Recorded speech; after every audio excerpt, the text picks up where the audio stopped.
Hey, Digi students, I want to show you guys how to put together the one-page 2021 calendar that we're working on this week. So here we go.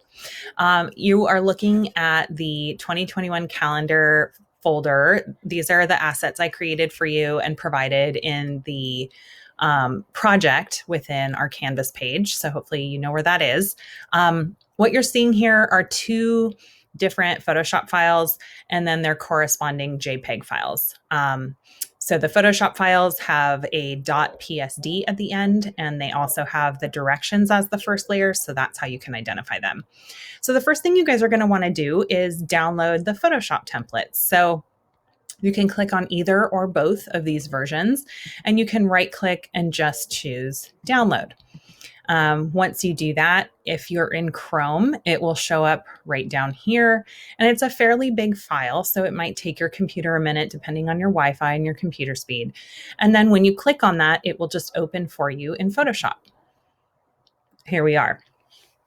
So the first thing I want to mention is that I had previously created these guides, which are those vertical turquoise lines, and you can move those. So with my move tool selected, you can just kind of click on it and just move them back out of your way if they're bugging you.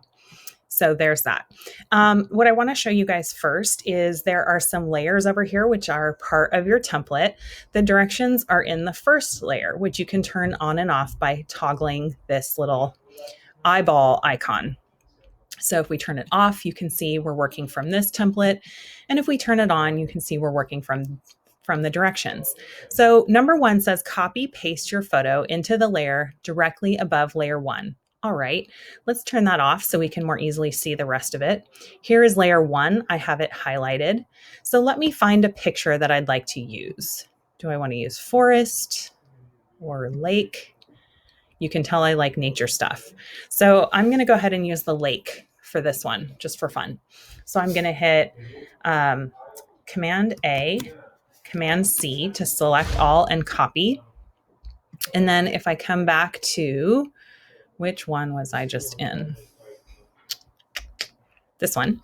If I come back here, I'm going to paste that photo right onto here, Command V.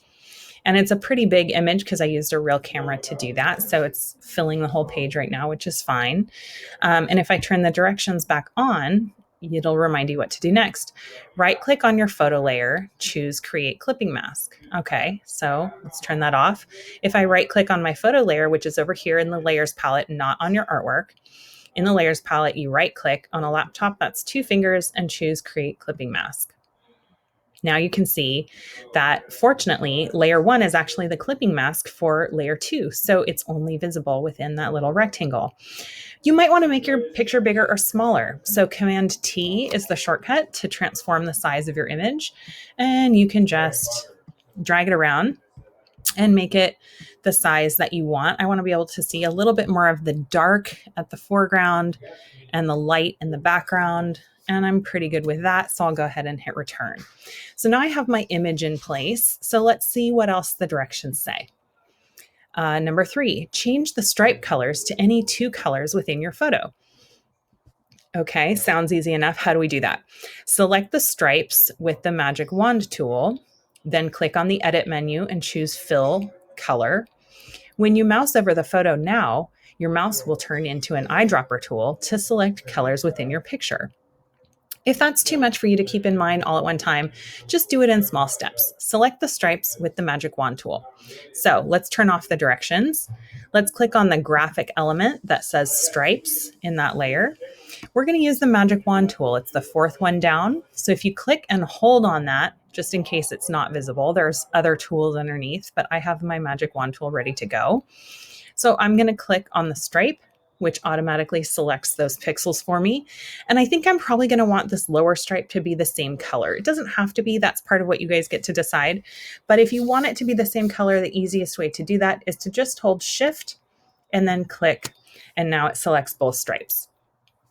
So the next piece of the directions were to go to the edit menu, choose fill, And then where it says black currently, change that to color. If yours already says color, just re-click on color so that this thing pops up. Then once you click over here on any part of your image, the cool thing is your cursor becomes this eyedropper tool. So it's picking up like little bits of ink or color from any part of your image. So that's kind of fun. And the reason we like to use ink or colors from within our picture is it helps bring unity to our design so that we don't have any real weird outlying colors happening. I think I'm going to keep my outside stripes lighter. So I like that light blue. This is the color it's going to be. So I'll hit OK and leave it at 100% and hit OK again. Cool. That's kind of fun. Actually, that middle color is not too bad, but it's from a different picture. So let's try to get it to fit better with this picture. So we just click on that stripe with our magic wand tool, edit fill, and we go click color. That pops up. Now I can choose a darker color that I might want. Ooh, that's kind of a fun, rich color. I'll say okay and okay again. Boom, there you go. So now I can right click and say deselect. And that's what my calendar would look like.